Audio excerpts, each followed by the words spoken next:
Ing selawan sirsang yang bureke saraswati kawis. Om Swastiastu. Wong Asatya. Zaman Kaliyuga juga disebut zaman polemik. Banyak manusia yang mementingkan kepentingan pribadi sampai mereka bertengkar sehingga lupa dengan ajaran leluhur. Ajaran itu tiada lain adalah tresna, asih tanpa wali. Walaupun sejatinya kita tahu kehendak alam semesta adalah kehendak Tuhan. Hanya Tuhan yang tahu, dan Tuhan sebagai hakim dari pengadilan dunia ini. Tanpa kita sadari, di dalam tubuh kita ini sebenarnya adalah tempat Tuhan itu bersemayam. Sekarang banyak manusia yang penuh dengan kepalsuan. Pada zaman ini, harta yang paling berkuasa. Hukum dan jabatan mampu dibeli dengan uang.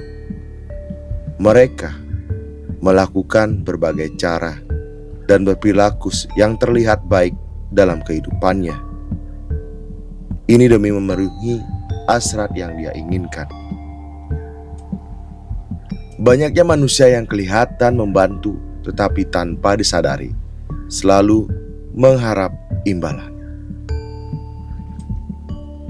Manusia selalu mengucapkan janji manis atau perbuatan yang seolah-olah baik sehingga menjadi daya tarik yang membuat orang lain merasa kagum dan jatuh cinta kepadanya.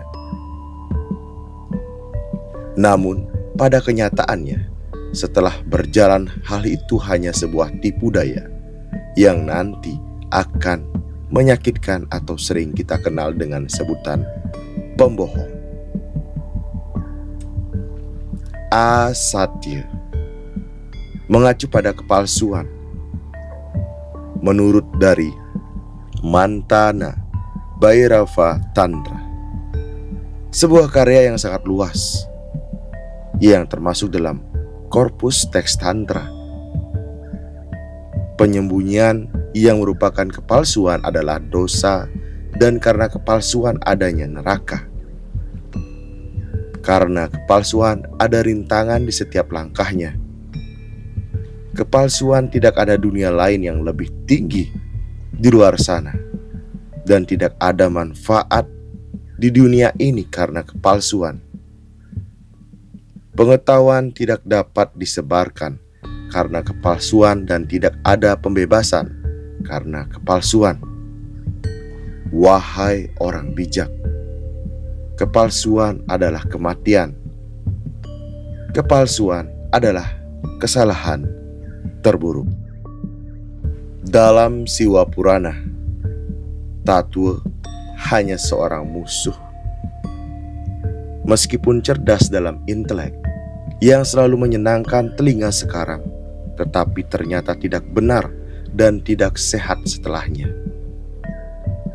Dia tidak pernah mengucapkan hal-hal yang sehat. Hanya seorang teman yang berbudi luhur dan simpatik yang akan mengucapkan kata-kata yang tidak menyenangkan di awal, tetapi kondusif untuk kebahagiaan pada akhirnya. Penulis Imade Sanjaya, SPD. Makna visual dari ogoh-ogoh yang bertema Wong Asatya. Yang pertama, dua manusia bertengkar, menggambarkan gampangnya manusia dapat dibohongi atau dihasut untuk bertengkar dengan teman sampai ada yang bisa dengan saudara-saudara. Perkembangan zaman ini sudah maju. Kita jangan masih seperti manusia purba. Maka dari itu, kita memiliki otak, harus berpikir, belajar agar kita bisa menjadi manusia yang berilmu dan hilangkan peribahasa nak mula kedo. Yang kedua, akar terangkat dari tanah. Sejatinya akar merupakan kekuatan yang kokoh, walaupun tidak terlihat secara langsung. namun memegang peran yang penting, yaitu mampu menahan angin dan hujan dengan kuatnya.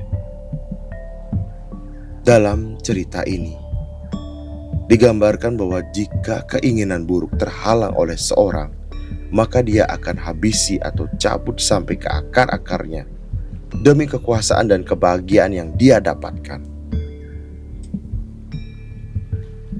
Yang ketiga adalah raksasa bersayap. Berbentuk bancih, mencerminkan antara laki-laki dan perempuan tidak ada bedanya dalam berperilaku buruk. Bersayap mengharapkan ingin bisa terbang tinggi, mencapai angan-angan. Bersisik menggambarkan jika sudah pikirannya buruk, dia akan seperti ular hijau. Yang terakhir adalah pohon kecil yang layu. Ini menceritakan kita sebagai rakyat yang di bawah akan lama untuk bisa tumbuh dan berkembang besar, karena pohon yang besar telah menutupi cahaya harapan kita untuk tumbuh menjadi manusia yang ingin bisa maju ke arah yang lebih baik. Om Santi Santi Santi. Om.